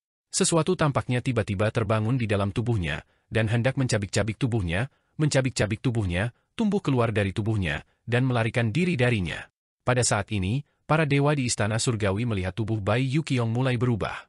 Bulu-bulu yang sangat indah mencuat dari tubuhnya, yang tampak luar biasa indah di dalam api Dao gerbang Surgawi Selatan. Itu Phoenix, teriak seorang jenderal. Itu bukan Phoenix. Phoenix terbuat dari daging dan darah? Raja Surgawi Yiluo merasakan teror yang dibawa oleh musuh alaminya dan berteriak, itu burung vermilion. Cepat, hentikan gerbang surga selatan. Api Dao tidak dapat berbuat apa-apa padanya. Sebaliknya, ia meningkatkan kekuatannya. Pada saat ini, semua dewa melihat seekor burung vermilion yang sangat indah terbang ke langit dari tubuh Bai Yuqing. Burung itu melepaskan diri dari belenggu tubuhnya dan membentangkan sayapnya yang indah di dalam api Dao. Pada saat ini, semua dewa dan iblis di Istana Surgawi yang mengendalikan gerbang surga selatan segera merasa bahwa mereka telah kehilangan kendali atas gerbang surga selatan. Kekuatan api Dao di gerbang surga selatan bahkan lebih kuat dari sebelumnya, namun, mereka bukan lagi yang mengendalikan gerbang Dao Agung. Mundur! Raja Surgawi Yiluo merong marah. Ia mengepakkan sayapnya dan terbang dengan Istana Surgawi di punggungnya. Di sebuah kapal di kejauhan, Xiang Ping, yang selalu gila, tiba-tiba terbangun ketika melihat pemandangan ini. Ia berteriak dengan tegas, kalian tidak boleh mundur. Segera bentuk formasi dan bertarung. Namun, sudah terlambat. Perintah Raja Surgawi Yiluo telah menjadi surat perintah kematian bagi pasukan pengadilan surgawi. Jika para dewa dan iblis pengadilan surgawi tidak mundur, mereka masih bisa melawan kekuatan api Dao gerbang surga selatan. Kemampuan mereka sangat dahsyat, dan formasi pengadilan surgawi juga sangat mendalam. Meskipun tidak sehebat formasi kedamaian abadi, mereka masih bisa melawan burung vermilion ketika mereka membentuk formasi. Namun, Raja Surgawi Yiluo bukanlah seorang guru surgawi, jadi kemampuannya untuk menilai situasi tidak sebaik Xiang Pingyin. Dengan mundurnya formasi ini, burung vermilion mengepakkan sayapnya tanpa perlindungan formasi, dan api Dao gerbang surga selatan langsung berubah arah. Ia bersiul dan menyemburkan api, menenggelamkan semua orang. Dewa dan iblis yang tak terhitung jumlahnya dari Istana Surgawi berjuang melawan api Dao dan melarikan diri. Saat mereka melarikan diri, mereka berubah menjadi abu. Dewa dan iblis yang tak terhitung jumlahnya memisahkan roh primordial mereka dari tubuh mereka dan terbang. Namun, mereka tak punya waktu untuk melarikan diri dari api Dao sebelum mereka berubah menjadi abu. Akulah giok putih giok giok giok. Teriak burung vermilion dari langit. Sosok besar yang terbakar api Dao terbang melewati lautan api yang dibentuk oleh gerbang surga selatan dan api Dao. Ia mengepakkan sayapnya dan mengejar Raja Surgawi Yiluo yang telah berubah menjadi seekor rok agung dan melarikan diri dengan Istana Surgawi di punggungnya. Dewa tercepat di dunia bukanlah Kaisar Phoenix Merah berkepala 9 Qisianyu, dewa kuno dewa bintang matahari agung yang terkenal karena kecepatannya, atau Raja Surgawi Yiluo, pemimpin rok agung bersayap emas. Itu adalah Kaisar burung vermilion selatan yang terbang di atas api Dao. Api Dao burung vermilion Kaisar selatan mendistorsi ruang yang tak terhitung jumlahnya saat terbang. Berbagai surga mengepakkan sayap mereka dan tiba. Akulah Kiong Giok Putih, seorang Kiong Giok Putih manusia. Burung vermilion mengepakkan sayapnya dan mengejar Yuan Shen milik Raja Surgawi Yiluo. Setelah beberapa kali naik turun, Yuan Shen milik Raja Surgawi Yiluo terkoyak dan berubah menjadi abu oleh api Dao, membakar jiwanya menjadi pasir hitam. Burung vermilion mengepakkan sayapnya dan mendarat di haluan kapal budak. Tubuhnya semakin mengecil saat ia menatap langit dan meratap, "Akulah Bai Yuqing seorang manusia." Kebingungan muncul di matanya saat segala macam kenangan membanjiri pikirannya, menyebabkan pikirannya menjadi kacau. "Akulah Bai Yuqing seorang manusia?" Ia sepertinya hanya tahu bagaimana mengulang kalimat ini, tetapi ia tidak tahu apa artinya. Ia hanya bisa menangis pilu berulang kali, berusaha sekuat tenaga mengingat masa lalu. Di belakangnya, seorang gadis kecil dari suku manusia surga selatan mengumpulkan keberaniannya dan melangkah maju. Ia mengulurkan tangannya yang gemetar. Api Dao itu tidak sepanas yang dibayangkan gadis kecil itu. Sebaliknya, api itu sangat lembut. Gadis kecil itu dengan lembut mengelus bulu-bulunya, mencoba menenangkannya. Ia menoleh dan menatap gadis kecil itu. Matanya masih dipenuhi kebingungan. "Aku Bai Yuqing sang manusia. Kaulah Bai Yuqing sang manusia," kata gadis kecil itu padanya. Burung vermilion pun terdiam. Kaisar Selatan, burung vermilion, memiliki ingatan miliaran tahun. Ketika jiwa burung vermilion terbangun, saat itulah ingatan Kaisar Selatan juga terbangun. Kenangan 197 generasi Jade telah terhapus sepenuhnya. Segala macam kenangan menjadi sangat berantakan. Ia tak bisa lagi mengingat siapa dirinya. "Akulah Jade." Burung vermilion sesekali mengucapkan hal ini. Ia hanya mengingat suara seorang pria di dalam hatinya. Suara itu telah berubah menjadi sebuah keyakinan, memintanya untuk melindungi negeri langit selatan dan orang-orang di negeri ini. Ketika Pangeran Yoming kembali ke langit selatan, ia melihat Bai Yuqing yang telah berubah menjadi burung vermilion di haluan kapal. Bai Yuqing masih bingung. Seolah-olah ia secara naluriah telah membawa seluruh kelompok manusia langit selatan menjauh dari medan perang, menjauh dari sungai surgawi. Pangeran Yoming melangkah maju. Bai Yuqing sepertinya mengenalinya, tetapi ia tidak dapat mengenalinya, jadi ia tidak menyerangnya. Pangeran Yoming mengamatinya dan mengerutkan kening. Terlalu banyak kenangan di benak Bai Yuqing. Begitu banyak kenangan, dan semuanya kacau, menyebabkannya kehilangan kesadaran. Pangeran Yoming mencoba menelusuri ingatannya, tetapi ingatannya terlalu rumit, membuat Pangeran Yoming tidak dapat bergerak. Apa yang terjadi padanya? Tanyanya kepada orang-orang di surga selatan. Orang-orang di kapal menceritakan apa yang telah terjadi, tetapi mereka, rakyat jelata, tidak tahu mengapa giok putih giok-giok berubah seperti itu. Pangeran bingung bagaimana menghadapi situasi ini. Di kejauhan, Xiang Pingin memimpin sisa-sisa istana surgawi, tidak berani mendekat. Inilah lumbung surga. Meskipun Raja Surgawi Yiluo kalah, surga pasti akan mengirimkan kehadiran yang lebih kuat dan lebih banyak pasukan, bencana selatan akan terus berlanjut. Pangeran Yoming memandang Xiang Pingin dari kejauhan. Xiang Pingin berdiri di atas kapal yang jauh dengan kanopi langit berkaca biru. Kanopi langit berkaca biru telah direnggut oleh Raja Surgawi Yiluo, dan kini telah jatuh ke tangan Xiang Pingin. Pangeran Yoming kebingungan. Meskipun ia adalah putra mahkota dari dua kaisar Xuanwu, ia tidak pandai memimpin pasukan dalam pertempuran. Terlebih lagi, ia harus memimpin para manusia fana dari surga selatan ini, yang pada dasarnya tidak memiliki kekuatan. Matanya gelap. Orang-orang di kapal yang ia selamatkan telah dikirim ke surga lain untuk perlindungan sementara. Namun, ini juga merupakan tindakan sementara. Jika istana surga mengirim lebih banyak pasukan, manusia-manusia ini tidak akan bisa melarikan diri. Pada saat itu, Pangeran Yoming tiba-tiba merasakan kekuatan pemanggilan aneh datang dari kehampaan. Kekuatan ini menguncinya, tetapi bukan memanggilnya.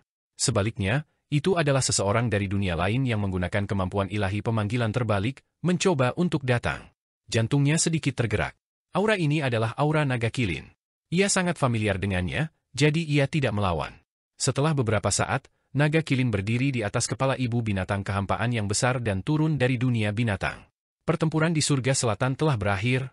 Naga kilin melihat sekeliling dan sedikit terkejut. Ia bertanya, di mana Meng Yunghui? Pangeran Yoming menceritakan kejadian itu kepadanya. Naga kilin terdiam lama sebelum berkata, seorang pejuang sejati. Pangeran Yoming mengundangnya untuk melihat liontin giok putih. Naga kilin mengamatinya sejenak, kondisinya saat ini sangat aneh.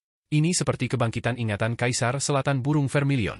Itu bercampur dengan ingatannya dari hampir 200 kehidupan, menyebabkan pikirannya kacau. Jika kedua ingatan itu menyatu sepenuhnya, dia akan bangun. Setelah bangun, apakah liontin giok putih itu masih liontin giok putih? Tanya Pangeran Yoming. Naga kilin menggelengkan kepalanya. Itu Kaisar Selatan. Aku baru saja memeriksa dan menemukan bahwa ingatan mereka sudah mulai menyatu. Lalu, apakah giok putih mati karena ini? Pangeran Yoming merasa agak menyesal dan berkata, aku merasa giok putih bukanlah bagian dari Kaisar Selatan. Dia adalah orang yang hidup. Jika dia menjadi bagian yang tidak penting dari Kaisar Selatan, sungguh disayangkan bagi pahlawan wanita seperti itu. Naga Kilin berpikir sejenak, lalu berkata, ingatan Kaisar Selatan dan Bai Yuking sudah mulai menyatu. Selama penyatuan ini dimulai, tidak akan ada yang bisa menghentikannya. Terlebih lagi, pikirannya sangat kacau saat ini. Sulit membedakan mana ingatan Bai Yukiong dan mana ingatan Kaisar Selatan. Aku tidak memiliki kemampuan ilahi seperti itu untuk membantunya menelusuri ingatannya. Hanya ada satu orang di dunia ini yang memiliki kemampuan ilahi seperti itu, dan itu adalah pemimpin sekte. Pangeran Youming menatapnya, dan semua orang di surga selatan di kapal menunjukkan ekspresi penuh harap. Naga Kilin menatap wajah orang-orang ini dan ragu sejenak, lalu mengertakkan gigi dan berkata, jalan reinkarnasi pemimpin sekte memungkinkannya untuk mempertahankan ingatannya sendiri, sehingga ia tetap menjadi Kiong Giok Putih. Sebenarnya, pemimpin sekte selalu memiliki kesan yang baik tentang Kiong Giok Putih, mungkin karena mereka berada di perahu yang sama. Kiong Giok Putih adalah reinkarnasi dari jiwa Kaisar Selatan, tetapi dia memiliki kesadarannya sendiri dan merupakan kehidupan yang mandiri. Pemimpin sekte juga merupakan kesadaran kedua yang lahir dari tubuh yang sama. Saat itu, karena kata-kata Bai Yuking, pemimpin sekte tidak secara langsung menjadikannya Kaisar Selatan. Jika aku pergi dan memohon, pemimpin sekte kemungkinan besar akan setuju untuk membangkitkan Bai Yuking. Tetapi jika aku melakukan ini, aku khawatir aku akan menyinggung Kaisar Selatan. Ia ragu-ragu, tekad Kaisar Selatan burung vermilion untuk mengambil jiwanya sangat kuat. Ketika Bai Yuking membangkitkan jiwa burung vermilionnya, ia pasti tidak akan bisa menyembunyikannya darinya. Ia pasti akan merasakan kebangkitan jiwa burung vermilionnya. Aku akan pergi mencari pemimpin sekte. Jika dia tahu, meskipun dia tidak berani mengadu kepada pemimpin sekte, dia pasti akan punya pendapat tentangku. Dia ibu mertuaku, dan putriku sudah menikah denganku. Orang-orang surga selatan di kapal berlutut satu demi satu dan memohon, tapi kumohon, Tuhan, selamatkan dermawan kami. Ekspresi Naga Kilin berubah drastis, dan dia buru-buru menghindar. Kedamaian abadi tidak punya aturan berlutut dan menyembah orang lain. Kalian semua, cepat bangun, aku setuju. Paling buruk, aku hanya akan menyinggung ibu mertuaku. Ekspresinya berubah-ubah saat ia berjalan bolak-balik. Bagaimanapun juga, Bai Yukong tetaplah separuh dari ibu mertuaku. Sekalipun aku menyinggung separuh lainnya, itu tetap sepadan. Kalian, penduduk surga selatan, selalu berdoa kepada para dewa dan berdoa kepada Buddha, menaruh harapan pada orang lain. Bagaimana mungkin aku mematahkan semangat di hati kalian? Kalian memang membutuhkan ibu mertua Bai Yuking. Auranya tiba-tiba bergetar saat ia mengeluarkan kemampuan pemanggilan ilahinya. Retakan spasial muncul di langit di atas Yan Mingtian, dan Raja Binatang dari raksasa purba terbang keluar dari retakan tersebut. Di antara mereka, terdapat banyak raksasa yang telah berubah menjadi raksasa yang dapat menopang langit dan bumi. Namun, mereka adalah praktisi seni dewa dari ras binatang. Para praktisi seni dewa dari ras binatang ini adalah keturunan langsung dari Naga Kilin. Naga Kilin memanggil lebih dari 10.000 praktisi seni dewa dan raja binatang sekaligus. Ia berkata kepada Pangeran Yuming, kau tidak punya cukup pasukan dan tidak sebanding dengan guru surgawi seperti Xiang Pingyin. Aku akan memberimu pasukan ini terlebih dahulu untuk menangani keadaan darurat. Setelah ibu mertua Bai terbangun, kau dan aku bisa meninggalkan surga selatan dan menyerahkannya kepadanya. Bagaimana kau akan pergi ke kedamaian abadi? Pangeran Yuming berkata, bahkan dengan kecepatanmu, kau masih membutuhkan beberapa tahun untuk mencapai kedamaian abadi. Saat kau bertemu guru surgawimu, aku khawatir guru surgawi Bai sudah berasimilasi. Naga Kilin tersenyum. Aku dan guru sekte seperti ayah dan anak. Saudara. Ya, seperti saudara. Aku mengeksekusi seni pemanggilan ilahi terbalik untuk menguncinya. Aku tidak memiliki kekuatan sihir sekuat itu untuk mencapai sisinya, tetapi guru sekte dapat merasakanku dan memanggilku. Ia penuh percaya diri dan mengeluarkan pil roh. Ini adalah pil roh yang disempurnakan oleh guru sekte secara pribadi untukku. Aku meninggalkan satu, dan pil itu berisi auranya. Dengan aura ini, aku dapat mengunci lokasinya dan mengeksekusi seni pemanggilan ilahi. Ia mengeksekusi seni pemanggilan ilahi dan baru saja menjalin koneksi dengan Kinmu di dunia asal yang jauh. Sebelum dia bisa mengeksekusi kekuatan seni suci itu, kekosongan itu tiba-tiba bergetar hebat dan kekuatan yang luas dan mendalam melewati dunia asal yang jauh. Ruang angkasa itu runtuh dan menarik Naga Kilin ke kedalaman ruang angkasa. Putra mahkota Youming tersentak kaget. Apakah ini kekuatan yang mulia surgawimu? Ia langsung mengunci posisi kultivator lepas Longshan dan memindahkannya ke sana. Benar, mengapa yang mulia surgawi Long Xiao berbelas kasih dan melepaskan kultivator lepas Longshan serta memberinya begitu banyak kekuatan militer? Naga Kilin berputar-putar, dan sesaat kemudian, kakinya mendarat di tanah. Ia muncul di aula di alam kejernihan tertinggi desa Riang, sementara Qin Mu dan Ling Yuxiu duduk di kursi utama, di samping mereka ada Lang Bao, yang mulia surgawi, kaisar pendiri Hiwei, dan leluhur pertama kaisar manusia. Qin Mu dan Ling Yuxiu sedang menerima tamu. Tamu itu berpakaian merah menyala dan tampak seperti api yang berkobar. Ia adalah wanita cantik, dan ia tak lain adalah burung vermilion Kaisar Selatan. Jantung naga kilin berdebar kencang, dan ia segera melangkah maju. Ia tidak sempat menyapa Qin Mu dan buru-buru menyapa burung vermilion Kaisar Selatan. Menantu laki-laki memberi salam kepada ibu mertuaku. Ia bergumam dalam hati, Kaisar Selatan telah tiba. Seperti yang diharapkan dari yang tercepat di dunia. Mungkinkah ibu mertua merasakan kebangkitan jiwa burung vermilion ibu mertua dan khawatir pemimpin sekte akan merusak rencananya, jadi ia bergegas datang. Saat ia berpikir, burung vermilion Kaisar Selatan berkata sambil tersenyum, menantu yang baik, dia benar-benar menantuku yang baik. Pir, bangun. Bukankah kau di surga selatan? Bagaimana pertempuran di sana? Naga kilin berdiri dan menundukkan kepalanya, matanya melirik ke sekeliling sambil memikirkan bagaimana menjawabnya. Qin Mu tersenyum. Kaisar Selatan membawa kabar baik kali ini. Dia datang untuk memberitahu saya tentang kemenangan besar Laut Selatan. Pertempuran Laut Selatan berlangsung sengit. Kaisar Merah Qixianyu menyerah, dan Kaisar Merah serta Kaisar Ming memimpin klan Qi Mingyu untuk bertemu dengan Kaisar Merah dan Yaner. Setelah beberapa pertempuran sengit, lebih dari separuh markuis pasukan rute ke-39 surga selatan musnah. Mereka telah mendarat dan memaksa musuh menuju desa yang riang. Ling Yuxiu tersenyum. Kaisar Selatan menginginkan perdamaian abadi dan mengirimkan pasukan lain untuk menghalangi jalan tentara pengadilan surgawi yang kalah agar pasukan yang kalah tidak akan didukung oleh tentara pengadilan surgawi. Ketika naga kilin mendengar kata-kata pasangan suami istri itu, hatinya sedikit tergerak. Ketua sekte dan nyonya sekte sedang membantuku menyelesaikan masalah ini. Sepertinya ketua sekte telah menyadari sesuatu. Ketua sekte, nyonya, aku di sini bukan untuk surga selatan, tetapi untuk dunia binatang. Naga kilin sedih dan terisak-isak.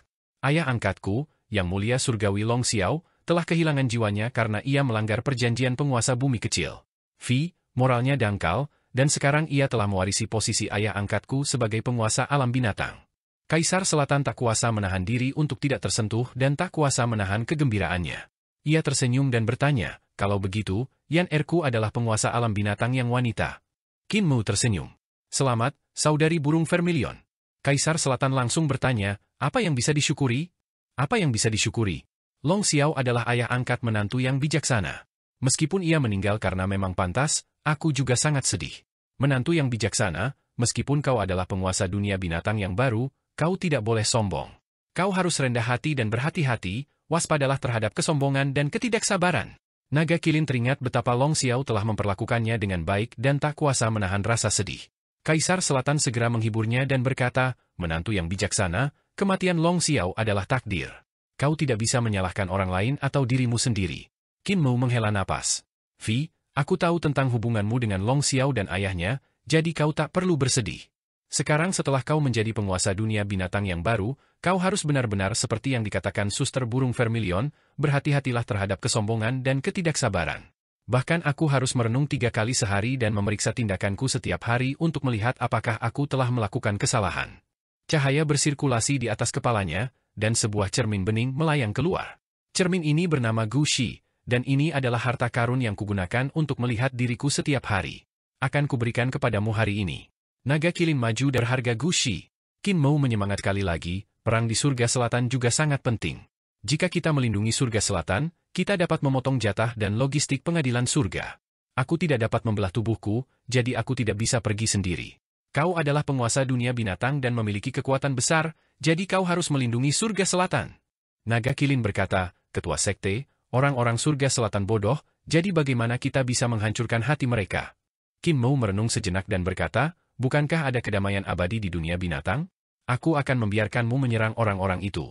Naga kilin sangat gembira dan hendak meninggalkan aula ketika Kaisar Selatan segera bangkit dan tersenyum.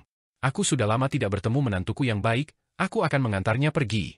Naga kilin tak berdaya dan hanya bisa berjalan keluar aula bersama Kaisar Selatan. Di luar aula, Kaisar burung vermilion Selatan tersenyum. Menantu yang baik, izinkan aku mengagumi cermin inspeksi yang diberikan oleh Yang Mulia Mu. Naga kilin tak punya pilihan selain mengeluarkan cermin itu. Kaisar burung vermilion Selatan memandangi cermin itu, lalu bagian belakangnya. Ia tidak menemukan sesuatu yang aneh, jadi ia memberikannya kepada Kaisar kilin dan tersenyum, menantu yang berbudi luhur, bagaimana kau ingin kembali ke surga selatan? Naga Kilin menjawab dengan hormat, Ibu mertua, masalah ini sederhana. Aku akan memanggil diriku sendiri ke alam binatang. Ketika aku tiba di alam binatang, Pangeran Youming akan menggunakan kemampuan pemanggilannya dan memanggilku. Setelah itu, aku bisa turun. Kaisar burung Vermilion Selatan mengangguk dan berkata, hati-hati. Naga Kilin mengucapkan selamat tinggal dan menggunakan kemampuan ilahi pemanggilan terbalik untuk kembali ke alam binatang. Tidak lama setelah tiba di alam binatang, Pangeran Youming menggunakan kemampuan ilahi tersebut. Naga Kilin turun dari alam binatang dan mengeluarkan cermin refleksi. Cermin ini disempurnakan oleh Dao Agung Reinkarnasi dari Guru Sekte. Ibu mertua saya tidak memahami Dao Agung Reinkarnasi, jadi saya lolos. Dengan cermin ini, ibu mertua bayi dapat diselamatkan. Ia mengambil cermin dan berdiri di depan burung Vermilion yang telah diubah Bai Yuking. Burung Vermilion menatap cermin dan sesaat kemudian, dua aliran air mata berapi-api mengalir dari matanya. Di dalam cermin, tak hanya ada kehidupan Bai Yuking, tetapi juga kehidupan masa lalunya, Kuei Feiyin, dari masa lalu yang sangat lampau.